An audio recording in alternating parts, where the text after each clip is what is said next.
Hello, everyone. Welcome to the Grapevine Open Meeting of Alcoholics Anonymous. I'm Chris, and I'm an alcoholic. I serve as the publisher at AA Grapevine, and I'll be your host for the month of February. This is the AA Preamble. Alcoholics Anonymous is a fellowship of people who share their experience, strength, and hope with each other, that they may solve their common problem and help others to recover from alcoholism. The only requirement for membership is a desire to stop drinking. There are no dues or fees for AA membership. We are self-supporting through our own contributions. AA is not allied with any sect, denomination, politics, organization, or institution, does not wish to engage in any controversy, neither endorses nor opposes any causes. Our primary purpose is to stay sober and help other alcoholics to achieve sobriety. You can enjoy the Grapevine Open Meeting every Wednesday at noon Eastern Time on this virtual platform. The meeting will be recorded and will be posted as an audio podcast every Friday on all podcast platforms and on YouTube. This is an open meeting. Everyone is welcome. We are glad you are all here, especially newcomers. If you are new to AA and want to learn more, we encourage you to find an AA group in your area. Talking to group members will help you to find a sponsor and help you to learn about the AA program of recovery from alcoholism. This is today's daily quote from the AA Grapevine, February 4, 2026. I have had to face my past, one episode at a time, and become willing to look at the truth. I could feel the pain and fear like trolls under a bridge, waiting to jump out and challenge my self-esteem. That's from the article Facing the Truth from February 1993. You can sign up to receive the daily quote as a special email. You can sign up at aagrapevine.org, or you will find it on the app every morning. I wanted to read an excerpt from this month's Grapevine magazine. This is from the article Open Heart and Mind. Joanne starts out by saying that alcohol was my higher power for as long as I can remember. I yielded that power every waking moment. If I wasn't drinking, I was thinking about drinking. It had power. It had control. It had me. That relationship was killing me, and I knew I had to get through the steps if I wanted to survive. And at the end, she goes on to say, that was many years ago. Through prayer and meditation, my faith has continued to grow. I'm afraid I don't have all the answers, but the beauty is that we all get to discover it for ourselves. Sobriety is amazing. When we open our heart and mind, the possibilities are endless. Let me start today with a reading from the Big Book of Alcoholics Anonymous. This is from the chapter More About Alcoholism. If you're new or here curious about AA, this will tell you a lot about our affliction. Most of us have been unwilling to admit that we were real alcoholics. No person likes to think he is bodily and mentally different from his fellows. Therefore, it is not surprising that our drinking careers have been characterized by countless vain attempts to prove we could drink like other people. The idea that somehow, someday, he will control and enjoy his drinking is the great obsession of every abnormal drinker. The persistence of this illusion is astonishing. Many pursue it to the gates of insanity or death. We learned that we had to fully concede to our innermost selves that we were alcoholics. This is the first step of recovery. The delusion that we are like other people, or presently may be, has to be smashed. We alcoholics are men and women who have lost the ability to control our drinking. We know that no real alcoholic ever recovers control. All of us felt at times that we were regaining control, but such intervals, usually brief, were inevitably followed by still less control, which led in time to pitiful and incomprehensible demoralization. We are convinced to a man that alcoholics of our type are in the grip of a progressive illness. Over any considerable period, we get worse, never better. We are like men who have lost their legs. They never grow new ones. Neither does there appear to be any kind of treatment which will make alcoholics of our kind like other men. We have tried every imaginable remedy. In some instances, there have been brief recovery, followed always by still worse relapse.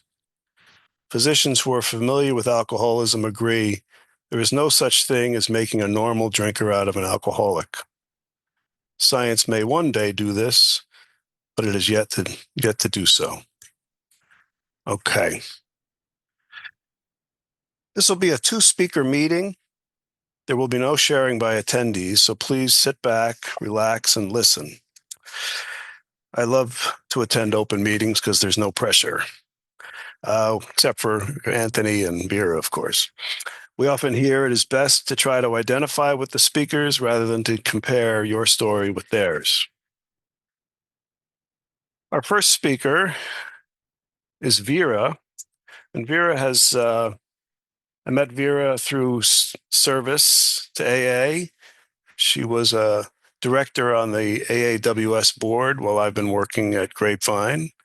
And I am so pleased that she's been willing to start us off. This is our first open Grapevine meeting, and thank you for being one of our speakers, Vera.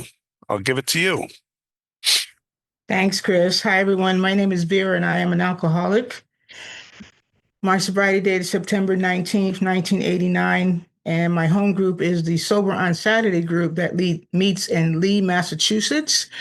8 o'clock Saturday morning. If you're ever in town, need a meeting, we'd love to have you. We do one of my favorite things after the meeting was go hang out and fellowship at the Starving Artist Cafe when we're done. And that's one of the things I love about my home group is that we do things outside of the home group, including having a service commitment at the local psych ward in Pittsfield. Thank you, Chris, and to all those who thought this was a good idea for me to show up today. I love Alcoholics Anonymous. I love being sober, and I definitely love the Grapevine. Grapevine has been integral in my sobriety. My first 30, 40 days or so, I was introduced to a copy of the Grapevine at a point where I was in this program and I had the attention span of a gnat. I could not read the big book. I couldn't focus on much. But the cartoons, the pictures, the graphics, the Grapevine really caught my attention, and there was a story in there that I immediately identified with, and so I have a fond place in my heart for the Grapevine. But before I got there, I started drinking at a really young age, and I drank with. I like to say I drank with intention at 14. Like I had a mission, I had a goal, I was trying to get somewhere, and that was to get out of my body, to get out of this place, to get out of this space, and I drank because I like what alcohol did. I did not drink for the taste of alcohol. I drank for that sense of ease and comfort. I just love saying those words. I drank for that sense of ease and comfort. And I enjoyed that feeling so much that I sought it more and more and more and more. And it got to a place where I needed it more and more and more. And there were times when I understood that my drinking was harmful, but over time I just ignored that knowledge, right? I would, I just got to get the right mix. I need to do it at the right time. I need to have food on my stomach. All these little tactics I would try to manage and control my drinking. I love that section that you read, Chris, out of More About Alcoholism. The greatest obsession of every abnormal drinking is to try to control and enjoy their drinking. Those two things together, control and enjoy. Now, when I was trying to control my drinking, I was not enjoying it, right? Because I'm trying to keep the job, I'm trying to get back in the house, I'm trying to not get, I'm trying to, I'm trying to not face certain consequences, I'm trying not to lose, all that stuff. And I'm not enjoying it because I have all these parameters around it. And then when I was enjoying my drinking, I was out of control, out of control. And, eventually my alcoholic life seemed like the normal one because being drunk and being high off alcohol became much more important than anything else in my life. And then I got to this point where I crossed this line, and it took me many years to understand what this line was that you folks talk about. Cross that line. What is that line? And I come to understand for myself that that line that I cross is I crossed the line from social drinking to obsessive compulsive drinking. Like once I took that first drink, I could not stop. Once I crossed that line, once I took that first drink, I could not stop. And I had little control over the amount that I drank after I drank, and I had little control over what happened to me after I drank. And then I experienced that obsession of the mind. Oh boy, that obsession of the mind, that preoccupation with thinking about drinking. Even when I had a half pint of whatever the flavor of the day was in my back pocket, I would be thinking about drinking, not running out, making sure I had enough, making sure there was more. Do they have it where I'm going? Do I really want to go if they don't have it? On and on and on, the constant thoughts, about protecting my drinking. I found out later as I worked some steps with a sponsor and through the process of my first step, which basically was a conclusion of my lived experience with alcohol. I was not managing, controlling anything at all. But I found out, that was that's not what non-alcoholics do. That's not, normies, if you want to call them. I don't particularly like that word. I prefer the term non-alcoholics. They don't, they might have a drink. They may not even finish their drink. They may not even finish it. And they're able to stop, and they might get a little tipsy, and they're able to go on about their day. But me, once I took that first drink, I spent more money than I intended to. I went to places I did not intended to go, and I didn't come back when I intended to come back, and on and on and on and on. I could not stop drinking. And for years, I chased that sense of ease and comfort. And I was caught up in this illusion that, it'll be different this time. I won't drink till Friday, till I get off work.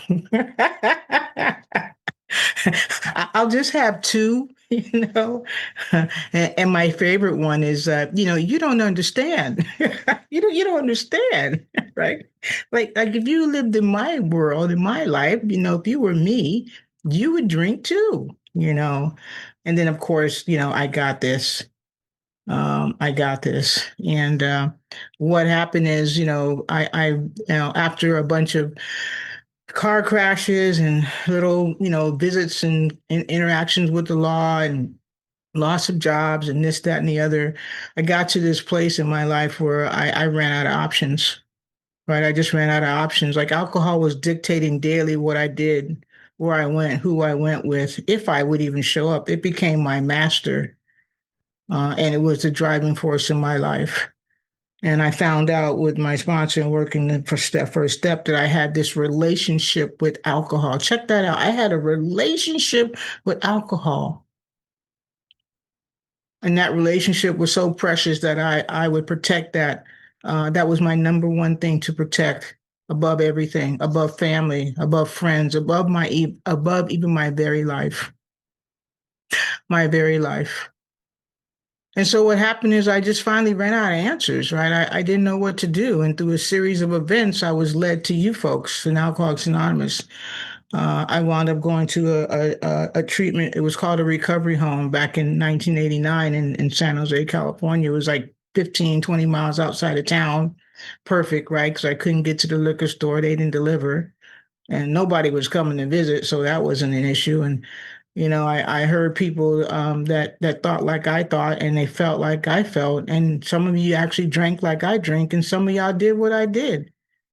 And I started to see myself and hear myself and understand, and through looking at this book, being taken through the book of Alcoholics Anonymous, that you'd use words like obsession, powerlessness, right?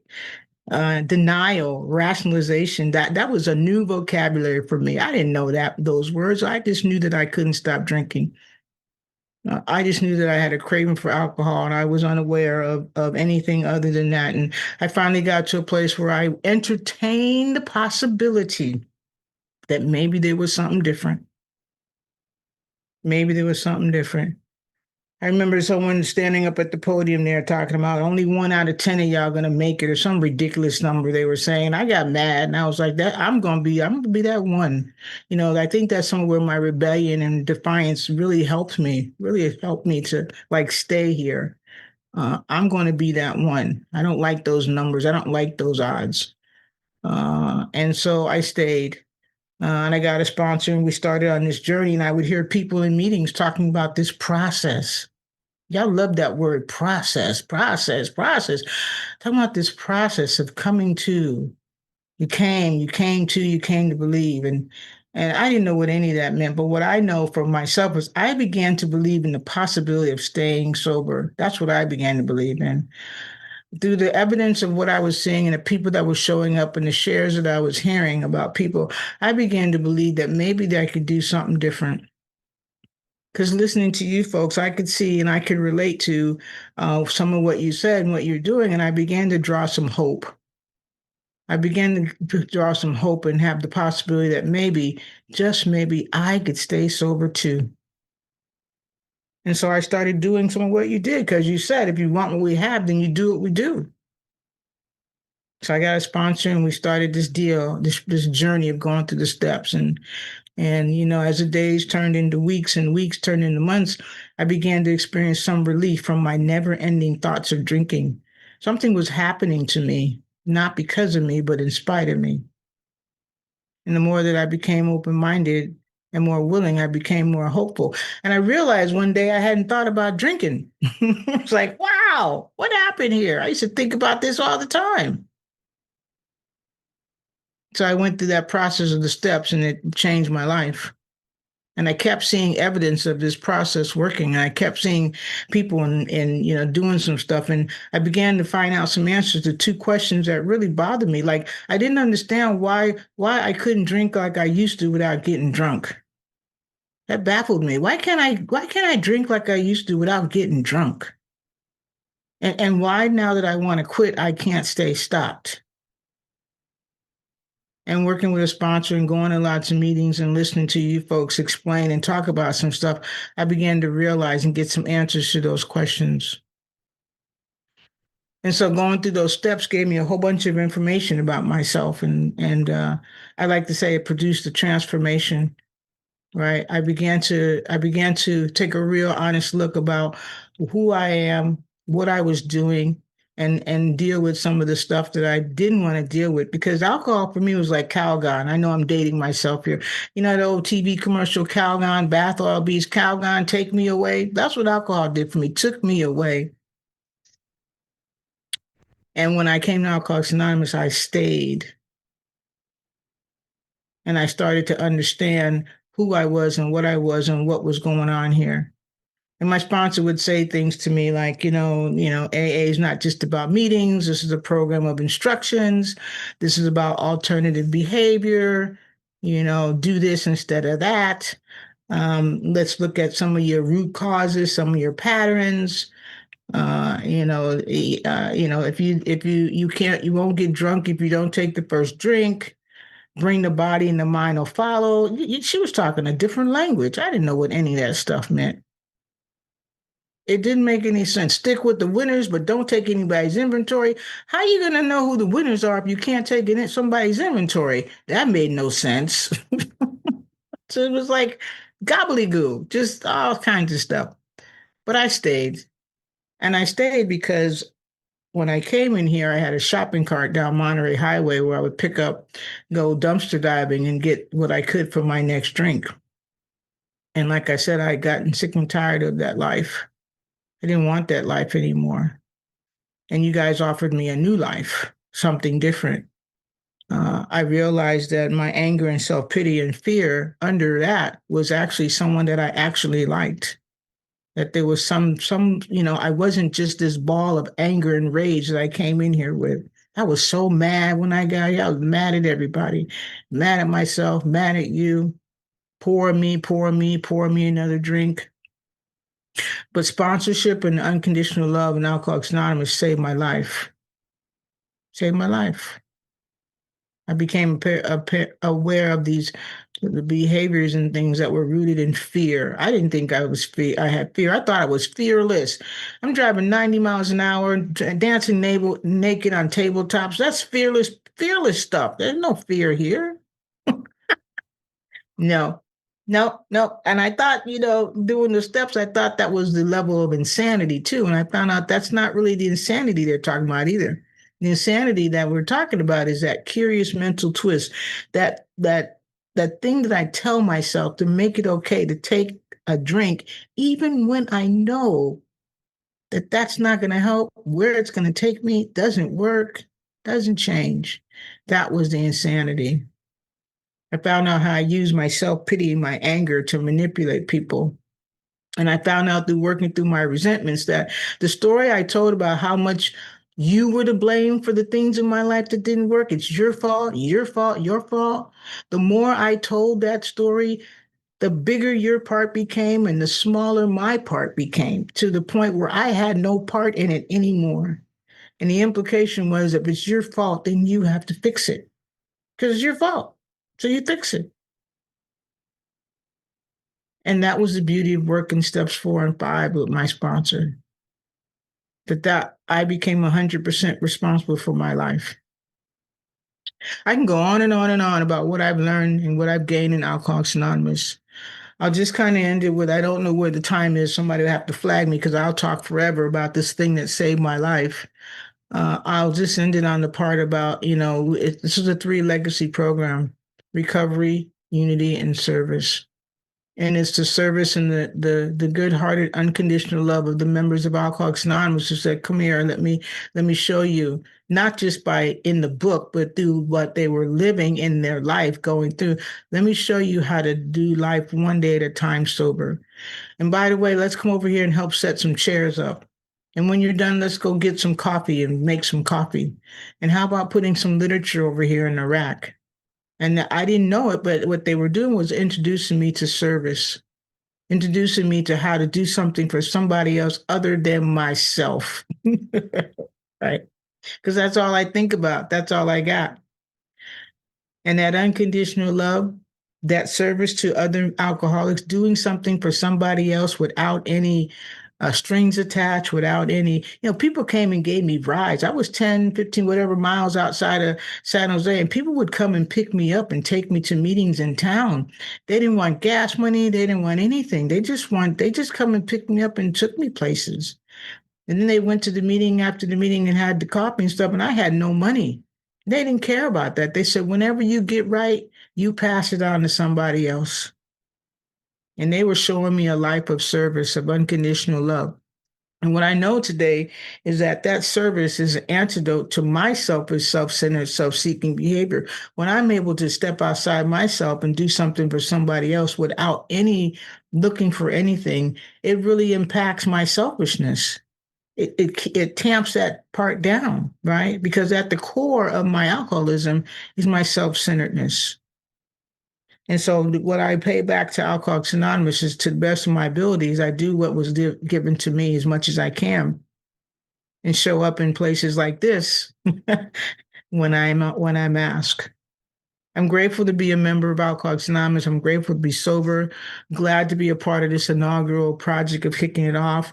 I'm sure that this is doing much more for me than it is for anybody else. I get to stay sober and I get to connect with people I love. Thanks for letting me share. Thank you, Vera. Great to hear you. Thank you. Just like you, I was drinking with intention at age 14, and I was a blackout drinker from the very start. There wasn't a whole lot of progress for me. I soon as I had a taste for alcohol and how it affected me, I wanted more and more, and I kept pursuing it. I also liked what you said about protecting your drinking. I used to bring a 12 pack to keg parties so that I would have extra in the woods, hidden in the woods in case it ran out, you know. And I'm glad you stayed because AA is better having you with us. So thank you very much, Vera. I'm going to take a little break here. Some announcements. The seventh tradition of AA states that every AA group ought to be fully self-supporting, declining outside contributions. AA members can help by contributing to your group, your local office, your area and district, and to the General Service Board. There's a great pamphlet that's called Self-Support, Where Money and Spirituality Mix, and you can find that on aa.org. Grapevine, however, does not accept direct contributions, but of course we do have expenses. The best way to support Grapevine is to subscribe to the magazine, either in print, online, or on the apps. You can subscribe to the magazine in print or online by visiting aagrapevine.org. You can subscribe to the app by searching for AA Grapevine on the App Store on your phone. You can also purchase Grapevine books, greeting cards, and other items at your local AA office. By buying at your local office, you'll be supporting both Grapevine and the local office. You can also visit the Grapevine online store at aagrapevine.org. The AA Grapevine Carry the Message project allows you to help others by providing magazines, subscriptions to those who are incarcerated, hospitalized, living in remote areas, or stuck at home. Visit aagrapevine.org and click on Carry the Message to learn more. We invite you to listen to our weekly podcast, the AA Grapevine Half Hour Variety Hour, which is available for free on all podcast platforms and on aagrapevine.org.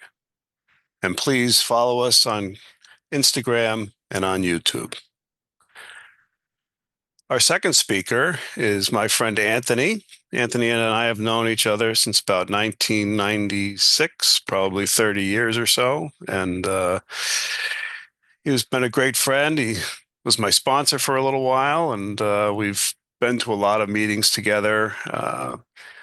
We're both Yankee fans. We're both fans of the Grateful Dead, and we've spent a lot of time together over the past 35 years. And I'm grateful that he's here today to speak to everybody. Welcome, Anthony. Hi, everyone. My name is Anthony. I am an alcoholic. Chris, it's so great to see you, and Vera, thank you so much for your great story. I really appreciated listening to you, and I think it's wonderful that we all have similar stories. We all come from different places and different backgrounds, but our common sense of unity is in our stories and in our recovery from alcoholism. I wanted to just put a little plug in for the Grapevine myself. I enjoyed it when I first got my first copy. I loved the cartoons, Victor E. and Ham on Rye. I'm like a little kid at heart, So when I came in, I was just starting over, really. I too was in drinking in earnest when I was 14. Although I can remember my first drunk was maybe I had just learned to walk, and my grandfather loved to drink his wine, and he would put a saucer of wine out for me and give me a piece of bread to dunk in it. And I think that's where my addictive personality started, both with alcohol and with food. It would dip the wine in the bread in the wine, and I would eat it. Even my mouth waters just now, just the way it tasted. It's just this explosion of sweet and burn and all of that. And of course I wanted more. and he laughed and he gave me more and more until, the inevitable, what happens when you're an early drinker, you drive the porcelain bus and you get sick. And my grandmother was so angry, so angry. And I remember sleeping it off. And I remember, hearing, don't say anything to your mom, or, and that, I was sick. My mom came and got me and I was sick. Later on, we shared a can of beer, a warm can of Ballantine. That's dating me. And I remember the warm feeling, and I proceeded to go up to the neighbor's lawn and dig up their lawn with my Tonka trucks. In denial right away, oh, that wasn't me. I didn't do that. They had some fresh grass they had planted, and I went in there and I left my trucks there. I never went back. It was just total. That wasn't me. And then later on in life, when I went to parochial school, and one of my teachers brought in someone to speak about AA, and I remember meeting someone, and my teacher's husband evidently had been in the program and newly sober, and I'm talking back in 1974. Anyhow, when we graduated from grade school, or eighth grade, or junior, what do they call it, junior high, we got a case of beer and we split it 5 ways. And I did the math and I said, I'm not going to be the guy that gets one less beer, the 24 beers. And so I proceeded to drink all the beers. And then they said, well, let's go home. And I was like, wait a minute, we still have beer. You didn't drink all your beers. We got to finish the beer. And where are you guys going? Anthony, because they had their education, I think you're an alcoholic. I was like, oh, come on, guys, I was called an alcoholic right away. I had a lot of stuff going on in my life, emotional stuff. My parents had divorced, or were going through a divorce. I had, things were tight. I had a job. And then I came from parochial school, so I had this great education, I felt, and I did. I wanted to go to an advance in a Catholic boys' school, but we couldn't afford it. It was expensive at the time, and I won a scholarship at a place in the Bronx, which I'm in Westchester County, New York, which is not far from New York City and Yankee Stadium, as Chris mentioned. We're pretty close. In fact, we have a train stop now. That's awesome. But back then, I got a scholarship to Hayes, and I it was just a deal breaker because I had to get up so early in the morning, and plus, I would go to the public school and I could party. So that's what I ended up doing. I was on the honor roll the first year, my freshman year. I was a football player. I ended up getting a job in the summer of 1977, and at the end, I went to my first concert and started partying on a regular basis. A lot of those dry goods and different things that goes along with growing up in the 70s, and then I went to my first Dead show, September 11th, 1977. I'm sorry, September 11th. September 3rd, 1977 was Englishtown, New Jersey. Like, if you were from New York and you even liked the Deadhead, everybody was at that show. It's like 180,000 people. Anyway, first day of school was the next day. Guess who didn't show up? Guess who didn't show up most of the year? 10th grade, I had an incomplete. So I went from honor roll to not showing up at football practice, to not playing football, to dropping out of school in 10th grade. Now, you can't drop out of school in 10th grade. You have to be signed out by your parents. And there was no controlling me at that point. I really was a very angry child, child, I guess, a teenager, and partied on a regular basis. I went to work. I got a job in the trade that I'm in now. I went on to excel in it, really. I had some background in electronics, and I worked on heating systems, so it was something that I enjoyed to do. And but the alcohol was always in the way. I didn't think that I was a morning drinker until I realized that just a little bit of anisette inside your coffee in the morning wasn't morning drinking. But it went from just a little bit to a mug, with a little bit of coffee, and then I usually made it through the day. But at 5 o'clock, even back then, it was socially acceptable. The boss had a soda machine with ice cold Budweiser, and at 5 o'clock, even if you were working after 5, you could drink. And that was, I have a very short drinking story, but it was a very hard drinking story for 9 years. My highlights were, I had proceeded to go down a path where I would alienate everyone around me. I was the type of guy that would go to the bar and unplug the jukebox and say, "Hey, I want to drink alone in a crowded bar," and proceed to fight everybody. The scariest thing that happened, it's kind of comical now. I can laugh at it now, but back then I had been on a bender, and a girl called me on the phone, and I lit a cigarette in my bed while I was, in bed, and I passed out with the phone still here, and I lit my bed on fire. The whole thing was smoldering on the side, and of course that creates all kinds of smoke. And my mother came in and said that smoke, smoke, smoke, smoke. So I proceeded to take my mattress. I put it out on I leaned it against the telephone pole, and I proceeded to go back out and drink. Came back, 4 o'clock in the morning. That's when bars close here in New York. I don't know if it still do, but and then passed out. About an hour or two into my sleep, the doorbell's ringing, and it's the fire department asking me if it was my mattress that lit the telephone pole on fire. There you have it, right? So that's kind of the depth of my alcoholism. I really truly believed I had a death wish. I did not know I had a death wish, but I did kind of have like visions of not making it to my next birthday.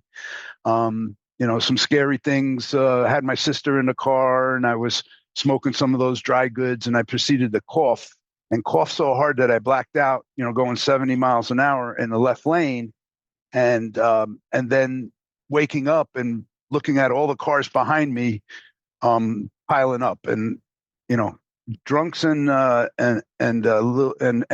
cats, right? They have 7 lives. I missed that whole thing. I just driving along in this pileup that I caused. Afterwards, I drove away.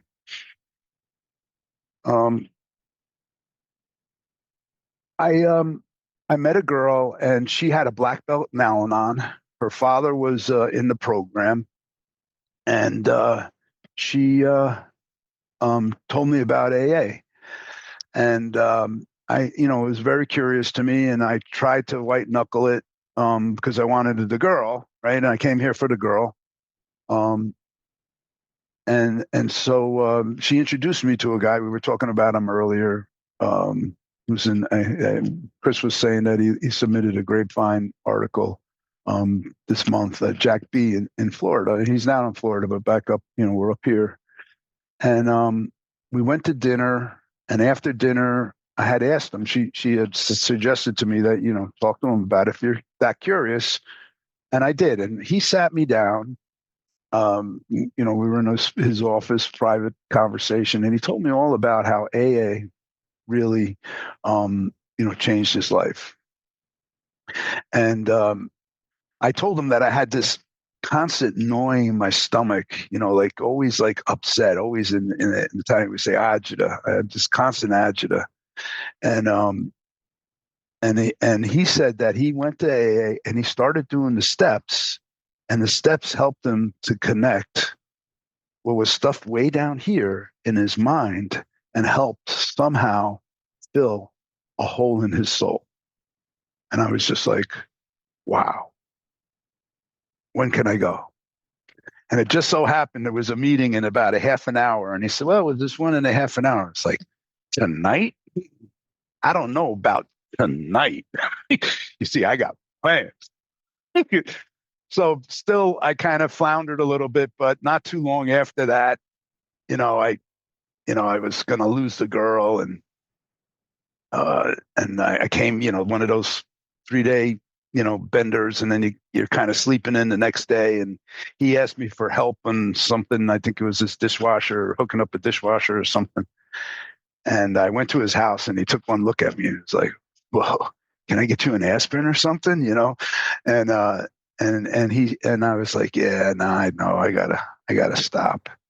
And he said, I said, "Well, you want to go to a meeting?" I was like, "Yeah." And it was like noontime, right? And he's like, "Oh, well, there's a meeting at 12:45. You want to go?" I'm like, "Oh, all right. I can't get away from this." So I went to my very first meeting. Early in my life, I was a Boy Scout, and I really loved the outdoors, and I really loved like the whole mentorship thing that was going on there. My dad was not a big part of my life. He was he had his own demons to exercise, I guess, and he so the Boy Scouts were very appealing to me. Well, the first meeting was like no other meeting that you go to. Maybe in Western Massachusetts you have them like this, but here in New York and Westchester County, especially, this meeting was called Noon Unity, and I think it's still around. But they used to meet on Sparkle Lake in it's almost like on the Somers Yorktown border, and it was a lake, like swimming hole, beach thing, part of the town, recreation, and they were able to use their kind of meeting house overlooking the lake in the winter. And it was September. I'm sorry, it was January. It was cold out, and the snow was on the trees, and the lake was frozen somewhat, as like your background there, Vera, and and big picture window overlooking the lake, and it was warm, and it was a fire going in a fireplace, and it was this old timer stoking the fire in the fireplace, and a smell of coffee was in the air, and laughter and little kids, because it was a daytime meeting, and they had the kids went off in another room with somebody watching them while the parents had needed a meeting, and they welcomed me. At that point, I had alienated everybody. I was barred from the bars. And they welcomed me, and they said, and I really appreciated the warmth in the room. I truly know now that was really the grace of God coming through everything and everybody in that room. But for me, it was just this emotional joy that I felt. And I looked at the steps on the wall and looked past the first step, and saw that I could come to believe, or came to believe, that power greater than myself would restore me to sanity. And I identified with that. I was the guy that would go to the city and to buy drugs, and climb up to the fourth floor with the guy, and then walk across the roofs and come down in another building, and with guns and all this insanity, and just drunken driving and crashing cars, and fighting with people that could have had guns. And I knew that my behavior was crazy. I knew that I needed to be restored to sanity. And of course, not too long after that, I joined a group. It was 12 and 12 in Mohegan Lake.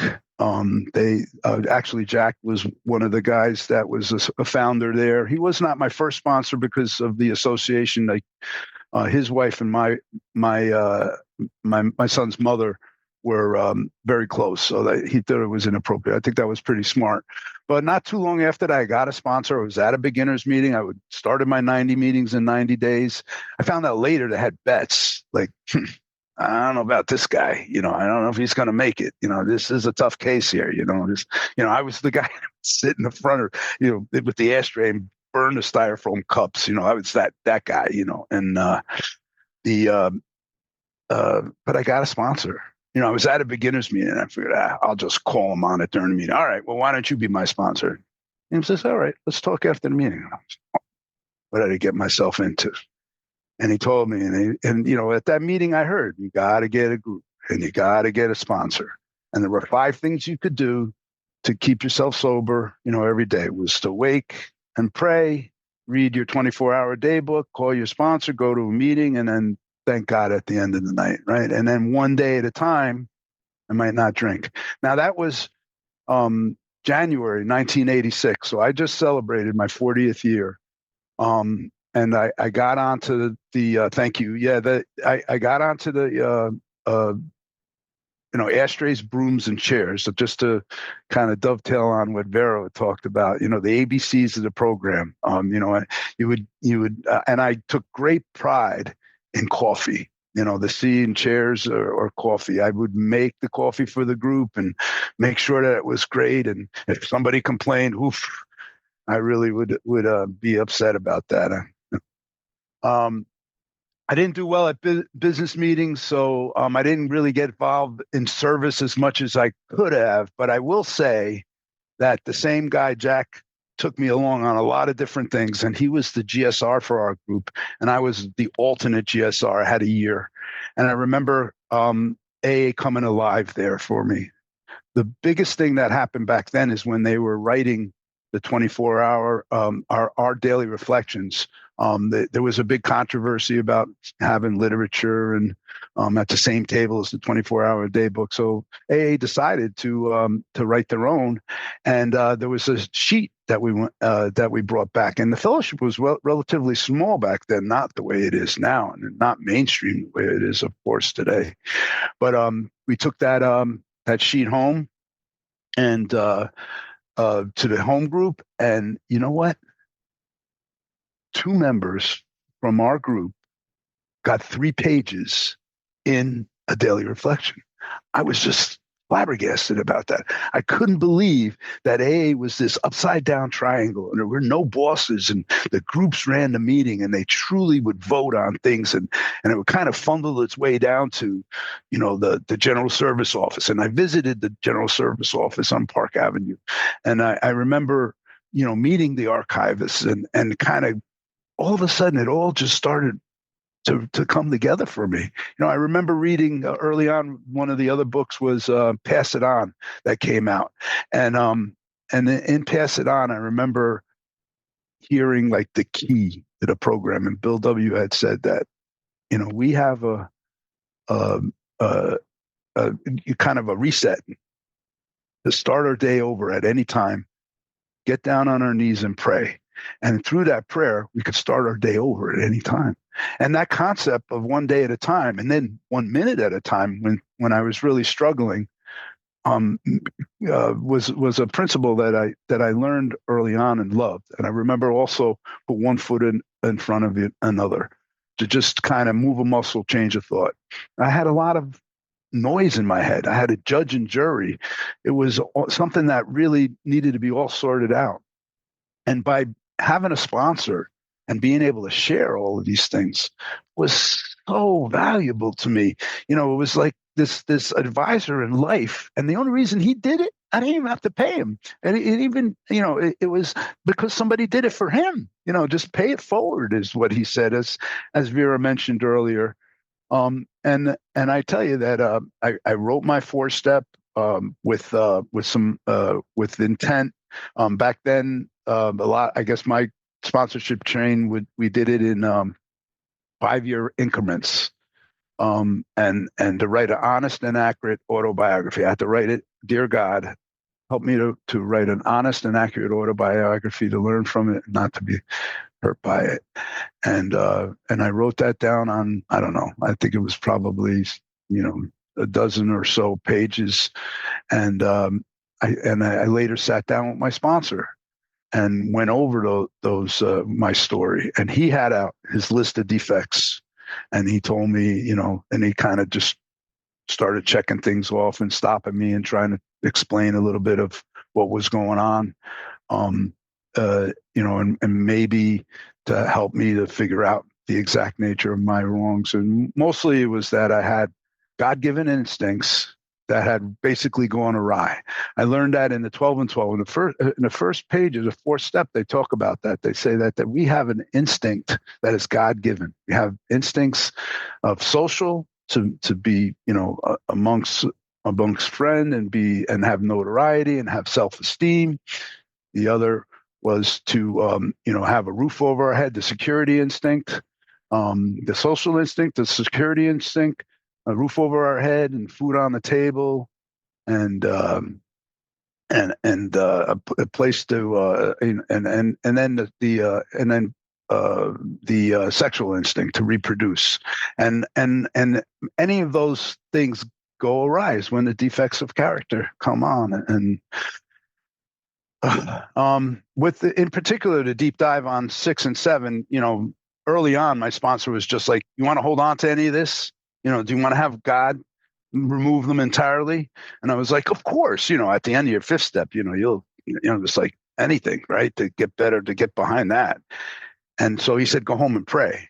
And I remember saying, wait a minute, that's 7, isn't it? He's like, didn't we just briefly talk about 6? He goes, relax. I said, you take home this list and you pray on it. And every day you call me and you can tell me that usually when things are not going your way, one of these defects are prevalent in the situation. And you're going to pray to have them removed. But God will help you move mountains. You had better bring a show. So don't be surprised if you pray for patience and God puts you on a long line to practice. and then things like that would happen where, I would see little God moments in my life. And I got to the point where my favorite slogan was expect a miracle, because I would see there was just way too many coincidences, that those things, that there was not some sort of, supreme being in the world around me. And with that intention that, I became a pessimist and turned into an optimist.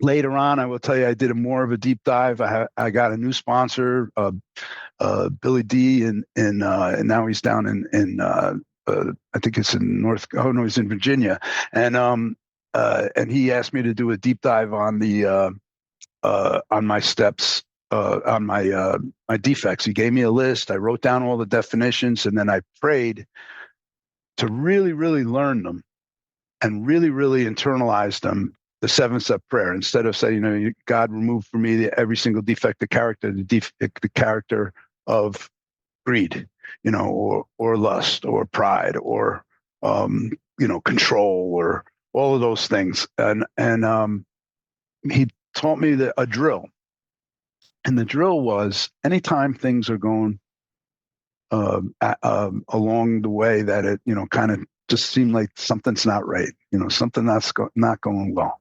Pause. And the pause and ask, what is this? What's driving me right now? Well, I will tell you, most of the time it's control, it's judgment, it's intolerance, and then pray. So it was pause, ask the question, identify, and then pray, and ask for it to be removed, and then do some sort of service. And I had to do that, every single day for 30 days, 3 times a day, do that prayer. And then I learned the action afterwards. And it's in stopping and pausing, really, and just maybe simply just breathing, and then identifying that I'm going through something, ask for some help, and then pray. And that's really like 10, 11, and 12. Now, I will say in between all of that, I don't want to skip over 8 and 9, but, I had a lot of making up for with my sisters and and my family. And it had to be a living amends. It had to be getting closer. My mom, she just passed away, and my dad, 5 years or 6 years prior, I really had an awful relationship with my father. It was a type of situation where, he would look at me side-eyed at family functions, Christmas and all of that, until eventually we started doing things together, obviously over the span of like 35 years, we started getting closer. And, on his deathbed, I became his confidant. It was almost like being a sober son, being a sober brother, being a sober boss, being a sober friend. But to him, it was able to almost do like a fifth step with me. And we got that level of closeness that we were able to do that. And to me, that was the ultimate in my step 9. I became a seeker. I've done many different modalities. I started out with my Catholicism and that part of religion, and then I started learning many spiritual principles.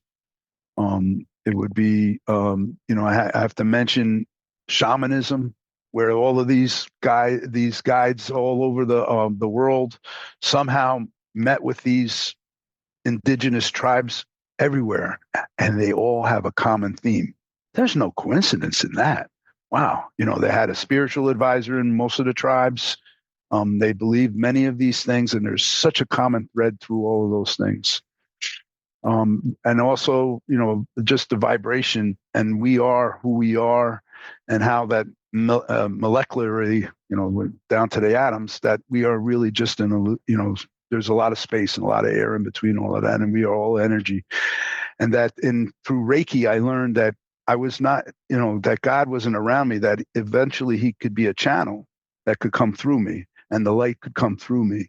And that's really what the program teaches us, so that in our 10th step and in our 11th step, to become a seeker and let God work through us, and let that spirit work through us. And then in the end, the 12th step, just to carry it on. I have other guys in my life where I take care, I help them, and then they pass it forward. And I don't want to keep on going on, but I can. And I hear that in the Grapevine, they had a joke in there. I missed it, but Chris was telling me the other day is that there's a new 12-step program for people who talk too much.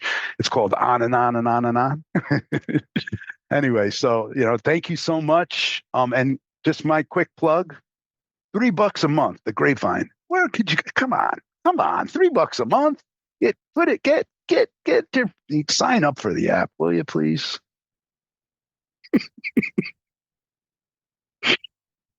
Thank you, Anthony.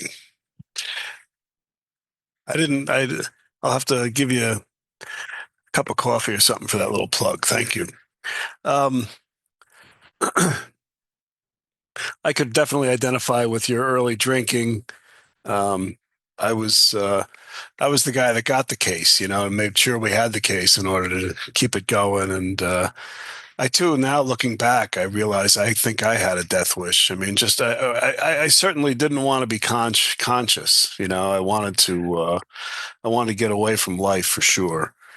And you're talking about the sponsor, and when I sponsor people, I always have to tell them that, they're so grateful, and I'm like, it's you're helping me as much or more than I'm helping you, and I do this because I don't want to drink. So thank you very much, and I'm just going to invite Vera to close the meeting with the prayer of her choice. Thank you, Chris. And thank you, Anthony. It was wonderful to meet you and get to hear your story. I would close with the serenity prayer after a moment of silence for the alcoholics who are suffering in and out of the rooms and around the world.